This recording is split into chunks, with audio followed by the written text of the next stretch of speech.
Okay, so today I wanted to share my daughter's birth story. It's different than my son's, though it is magical.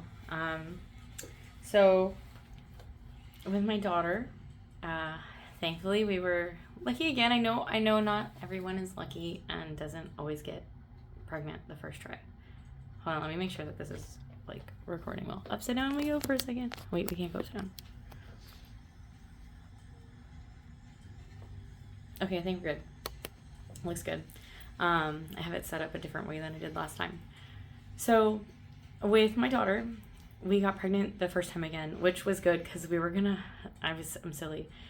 I wanted a baby born near his birthday, my husband's birthday. Sorry, I looked outside because he's out there edging right now. But I wanted to have a baby near his birthday since my son was born near my birthday. Well, so we didn't have to wait a whole nother year. We were able to keep like the age gap that we wanted, which is nice. And so we got pregnant. I can't remember exactly what day it was, but it doesn't matter exactly what day we conceived. But it was like the first go. Oh, I remember now.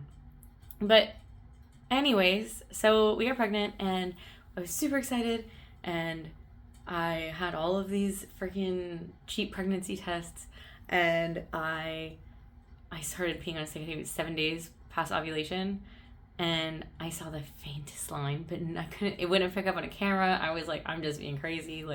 But I knew it was something. So since I bought like this whole pack of like cheapy tests, like I peed on so many sticks. But the next morning, you could clearly tell, like, there's a line. Like, it's still faint. It was only 8 days past ovulation. But for some reason, the cheapy Amazon test did better than the first response for me. The first response looked really faint. And the day that I got the super faint line at 7 days, I couldn't really see anything on the first response. I don't know if it was a fluke or what. And then I kept testing every day because I wanted to, like, see the line progression, which isn't super healthy. But I had so many tests and I was really excited. And every day it did get darker. And then I finally got like the whole dye sealer pregnancy test. And I was like, okay, I think maybe I'm done. And I peed on one more after that. I even got to tell my husband I got the ones that say pregnant. And I got one and it's so funny. Like we like give these here like surprise, like, oh, it's like a stick I just peed on a little bit ago. Yeah, so he like knew what we were trying to do and he's like, I don't know, I think I was expecting a different response. He was like, okay, cool. And I was like, oh, I've like set up my camera and stuff, and it was like really like, what's the word I'm looking for? Anticlimactic. But it was great. And Victor was, our son was like, what? And I was like, there's a baby going to be growing in my belly. Like and so that he was very excited because the whole reason we chose to have another baby, yes, we wanted one. And Victor started asking, he wanted a baby. So I was like, okay, I think it's time. And it was, and I was super grateful for that. And pregnancy was a breeze. I got a little nauseous sometimes.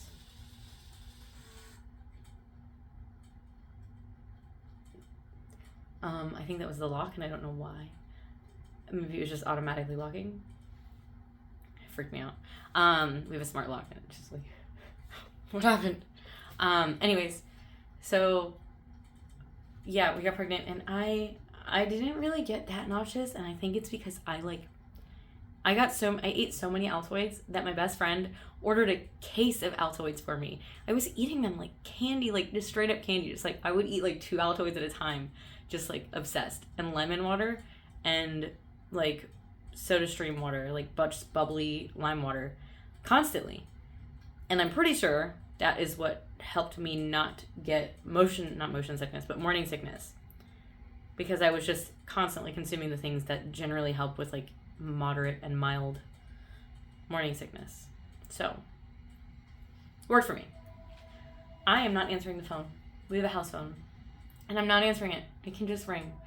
So I apologize for the ringing in the background if you hear it. But yeah, so it was just so smooth. And this time we did go to the birth center. I knew right away. I was like, I'm going to the birth center now that I know not to have that tea. Which, if you want to know that story, you can watch my previous video about my son's birth and pregnancy. Yeah, so I was like, now that I know, I'm just not going to do that. I stopped drinking that tea. I stopped drinking kava. I stopped drinking any alcohol. I stopped vaping, like everything before I even got pregnant. I was just like, I'm just going to be done with it all as soon as we're trying. And so I was just so excited to be trying to have another baby that I didn't care about any of those other things. So yeah, everything went great. I used the fresh test for my gestational diabetes test, which tastes like lemonade. And it doesn't even taste as sweet as Minute Maid lemonade, which is crazy because I was at the zoo and I was like, I'm going to have some Minute Maid lemonade if that's the only thing that we can drink. It was too sweet. But the fresh test was actually pretty good, and it has the measured amount of sugar that they need to test your sugar. So check that out. It's approved by most doctors to use. If they don't approve it, then maybe you should switch your doctor because it's literally measured. But yeah, so I had no gestational diabetes. I started taking, I'll have to find the link or get it in there, but there's a specific probiotic that has been shown to reduce the colonization of GBS, because with my son, I was GBS positive and I didn't want antibiotics. Like, I was going to use them if I was positive, but I really would just wanted to avoid it. And I started taking those. I was eating kimchi and sauerkraut all the time, like fermented foods out of the wazoo. And when I tested for GBS, I was negative, so I didn't have to even choose to have antibiotics or not.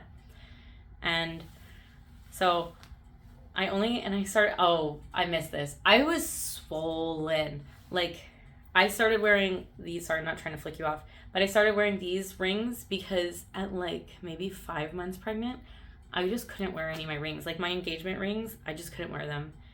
And I was just so swollen. If I put my leg up, like if I rested one leg up like this on my knee or my thigh, there would be an indent like this in my leg. My blood pressure was fantastic, but I had some edema it was crazy to me. So yeah, the swelling was insane. I was so excited to not have swelling after I was done being pregnant. So I obviously had a doula, but I ended up not using the doula that I had because her kid was having a tummy issue, and she's like, I don't want to risk exposing you and a newborn baby to anything.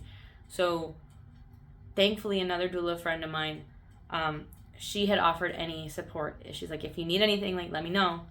And I let her know, and she was my doula and my birth photographer, and I was super, super grateful, so grateful, because I was in prodromal labor for like 3.5 weeks. I didn't think I was going to make my birth window. I thought I was going to end up going early because of how early I was having these contractions, like timeable contractions. But then I would follow my own advice and I would go to sleep and they go away. Okay. This went on for 3.5 weeks and they weren't painful. Like, but can you help me put the like? Okay. So, in a completely different area, and it's late home. I gotta fix that. Okay. So, I was talking about how I was in prodromal labor for like 3.5 weeks. It was basically the 4 weeks. Okay, I think we're good. Good? Cool. Oh yeah, sorry. I have mermaid makeup on because I had a challenge. I had a makeup challenge, and if I take a shower, I'm probably going to be going to sleep soon after that. So I just really, and it's also going to be Thursday soon, and I really want to get this video out, at least uploaded before I go to bed. And earlier when I was recording, I was talking for like several minutes, and my phone had locked. So when I went to press record, it was definitely not recording. And now I'm like paranoid that like it's still not recording. But yeah, I had prodromal labor for 3.5 weeks. So it was starting and stopping, and it was timeable. So I was timing these contractions and I'm like, okay, this is like an active labor pattern, but it doesn't feel like active labor. So I just kept ignoring it. Did all the things that I normally do. For the first 2 weeks, it was only at night. It was like every time we'd go on our walk, I'd be like, oh, contractions are here again. And I would try like the usual, like changing positions or like sitting down if you've been moving or like moving around if you've been sitting, drinking some water, all the different things. I was just having contractions and I just tried to ignore them. And then after about 2 weeks of that, I was just happy that I made it to my birth window because I was worried that I wasn't going to get the birth center birth because I was going to go too early. So, and I had my son at 38 and 6, and I'll link to his birth story in the comments below, or the description, I guess. I'm so used to like Facebook Live and TikTok and stuff. Yeah, so this third week that I was in prodromal labor, so I think I was 39 weeks pregnant, or I guess maybe 38 weeks pregnant. It started being all day, like, but not consistently. Like, there'd be big breaks. But it was during the day. I was like, okay, well, this is different. Still, it would go away when I went to sleep. The last week, though, it was just, like, all the time. Like, I would wake up and be having contractions. But I'd go to sleep, and they would go away all night. So then, on her due date, I woke up at, like, 5-something in the morning. And I had, like, a much stronger contraction. I was like, wow. That feels different. I was like, I'm going to try and ignore it. So I went back to sleep. I woke up 10 minutes later. And I was like, still going to try and ignore it. And then I woke up 8 minutes later. And then I tried one more time. And I woke up like 7 minutes later. And it's like, okay. They're waking me up. It's not like before. It was like I just sleep. And then once I was awake, they would start. So I got up and I was like, I'm excited. I was getting some breakfast and just making sure I had enough energy for the like marathon that was about to ensue. And I called the midwife and I was like, I'm not ready to come in yet, but just letting you know, like, this is what's going on. And then I started having some bloody show. And I was like, all right. Actually, I think that's the point that I really finally called. I had emailed them, maybe. Because I've been losing my mucus plug, and but then the bloody show was different. I was like, "Ooh, I'm opening up, cool." And even though I'm a doula, and I literally studied this stuff, and I'm the one that reassures other people, I was still texting my doula, "Hey, can I send you a picture? Like, this is this, right? Like, I know it is." And they're like, "Yeah," and I was like, "I know," but I still needed someone else to tell me. Also, sorry, I have glitter coming off. If you see pigment on here, I was trying to do the white pigment and I fumbled the whole tray. So that's what all that is. Yeah, but so I was just like waiting and doing my thing and eating some breakfast and trying to like kind of get my son set up to be like only with my grandparents, which was like, because at the time I was like not really super talkative with my family, like my parents. So, but we live with my grandparents anyway, so it was like made most sense. So they kept getting a little stronger, still not painful, and I was like, well, maybe they're just not painful because of my mindset. A little bit of foreshadowing there. So at like 10:30,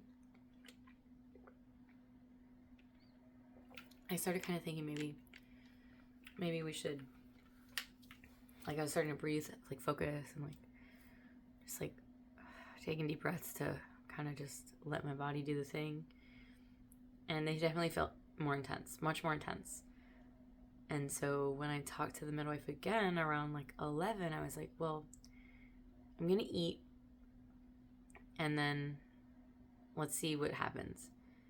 And then I called her back and I was like, after I eat, I want to go meet you at the birth center. Can we meet around noon? I was like, I just want to know, like, because like if I am in super active labor, I don't want to miss enjoying the facility of the birth center. And then also, if I'm not, I needed to know. So we got there. I called my best friend Jackie and my doula, who, as I said before, was Diana, instead of Cheryl, and we got my son situated, and we made our way over to the birth center. And when I got checked, I was only 3 centimeters dilated. I was like, okay, so now we know that she's malpositioned. I really am convinced that she had both hands up. I'll tell you why in a minute. But so Diana is a Spinning Babies educator. So she helped us do this 3 Sisters of Balance, and I think it was pretty quick there that my contractions felt more progressive. Like they were like getting harder, and I felt like they were doing more. But I was laughing through my contractions. My grandma always said, like, no, like, if it's real, you can't laugh through it. Like, I was. And when you laugh during a contraction, it gets harder. Because you're laughing, and it's just like, it's like when your stomach hurts. Because you're laughing so hard. And it's kind of funny that it hurts, so you laugh more. It's like that. Except for there's a baby in it, and the baby's trying to come out. Yeah. So I danced through my labor. I had food and water, coconut water. Oh, the water. I love water. Like, I have a giant bottle of water right now. But my friend Jackie joked about how, like, I have multiple pictures of me, like, just like, because every time I take a sip of water, it's like the most hydrating and amazing and refreshing thing. So we just like walked around, and like I just labored, and at first I really wanted support. Like I wanted counter pressure, and I wanted like hip squeezes. I wanted to hang on somebody. And it was funny because, okay, there's 3 things that's funny. I would start getting a contraction, and it would be like intensity, like building up, and just like, and I had said something about assemble, like, and then, or Diana said assemble, and I went, Avengers assemble, and I'm like, in the middle of getting this contraction, I start busting out laughing because it was just so perfect. So then every time I got a contraction, I would say Avengers assemble until I reached a certain point. Also, I kept burping, like, as is normal, and I was like, excuse me, and they're like, you don't have to say excuse me, and I'm like, I would be more upset if I didn't. So that was very silly. Yeah, so after a certain point, though, I didn't really want anyone to touch me. Because, like, when I was using their support, I felt like I was searching, and, like, was like, I don't know what to do. And I reached that point again when I was in transition, but I still just did the same thing. I just ended up just, like, digging into myself and just focusing and relaxing into it. Still not experiencing any pain. No pain. Intensity, really, really big intensity, not pain. So I thought we were going to be there for a long time because, like, she was malpositioned for so long. And so we had some fruit snacks, like actual fruit, and it was a snack. They ate food, and I didn't. I just wanted, I mean, fruit is food, but they had, like, sandwiches. And my husband was fantastic. He was making sure, like, the music was all good, making sure I had my water, like, just, like, if I needed to be there. He was just holding space. He's so good at holding space. And that's all I needed right then. It's like, after a certain point, I was just like, I got this. Like, I just didn't even ask for any support, and I would just do it. And I like the pictures that I have where he's, like, just kind of watching in, like, awe. So that felt really good. And so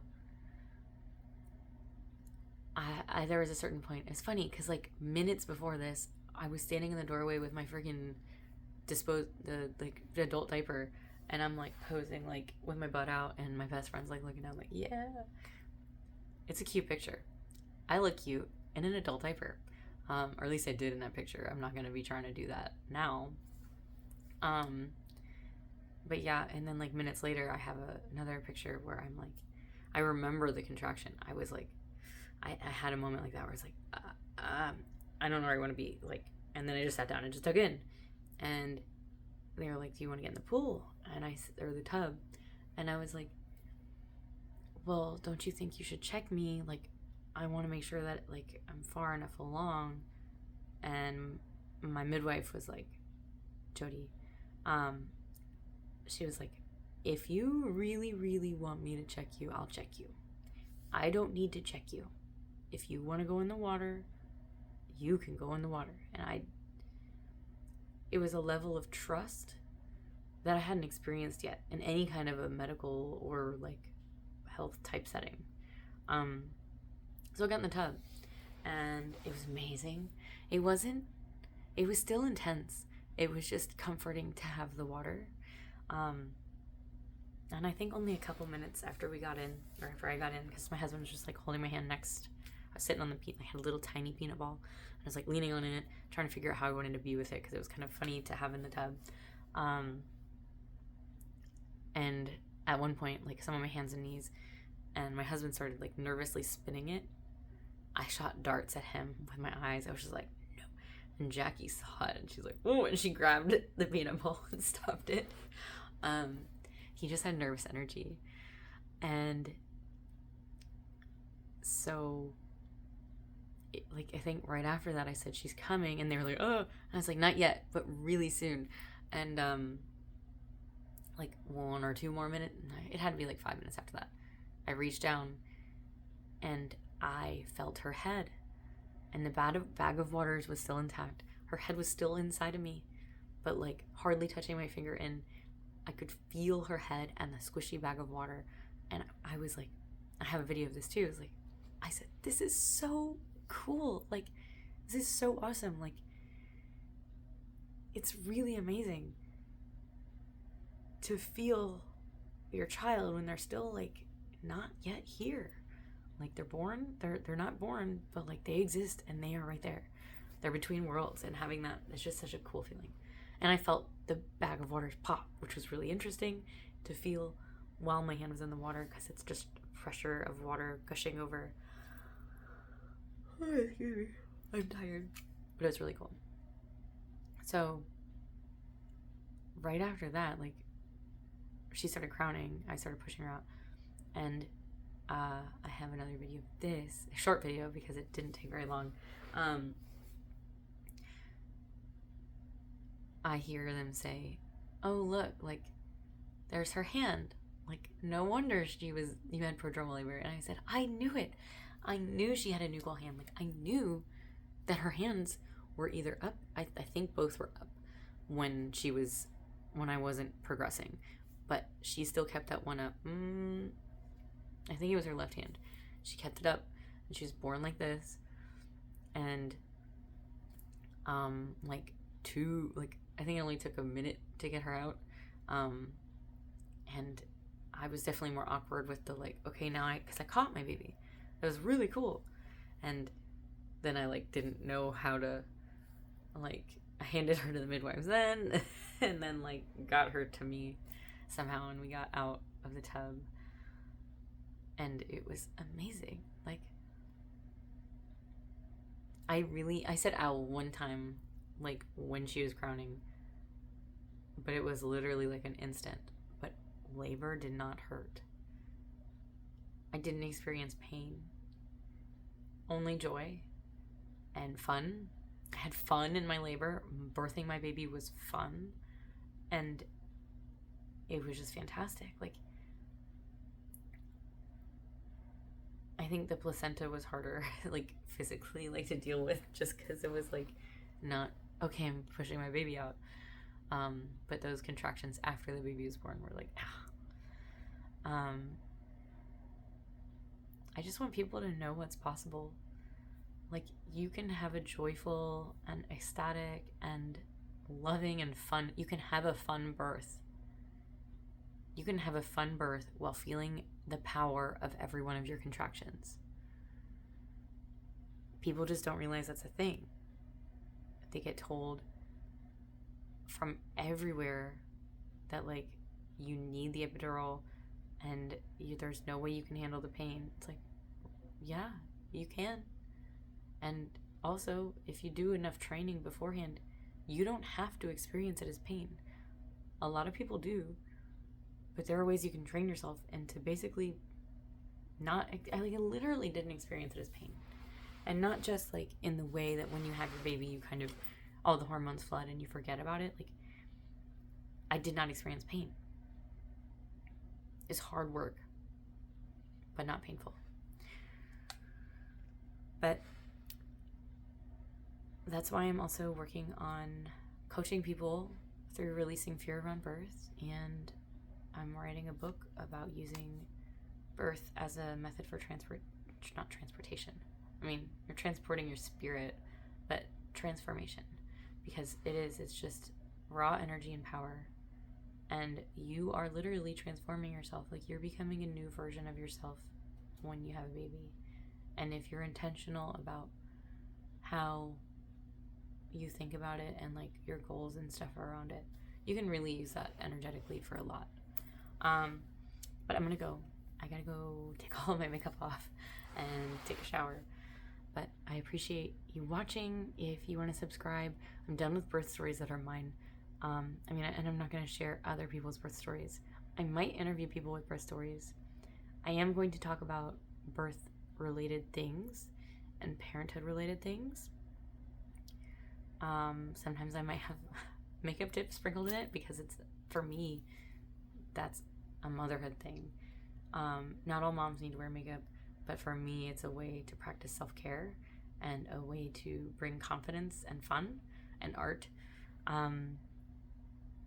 Yeah, but thanks for watching. Comment below if any of it made you happy or sad, or any experience that you had with it, and share it with a friend who might be pregnant and maybe is afraid, and you want them to realize that they don't have to be afraid. Anyways, till next time.